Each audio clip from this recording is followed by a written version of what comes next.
Hey guys, in today's tutorial I'll show you how to do a double crochet decrease. I'm actually in the middle of working on a tutorial for October right now, so you'll see this eventually, but I have a piece started here and I'm going to show you how to do a double crochet decrease. So you start as you would with a normal double crochet, you yarn over, place your hook into the stitch, yarn over, pull it out of the stitch, yarn over, pull through 2 loops, and that's where you stop.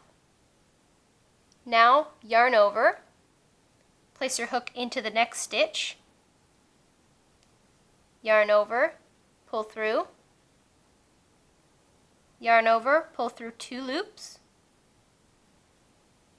and then yarn over and pull through all 3 loops. So again, yarn over, hook into the stitch, yarn over, pull through, yarn over, pull through 2 loops,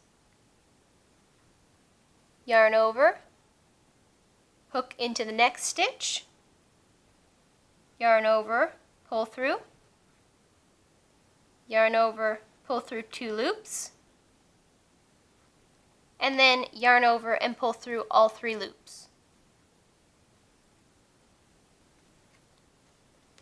And that's it. That's how you do a double crochet decrease. Thanks for watching. If you enjoyed, please give a thumbs up, subscribe, and I'll see you next time. Bye!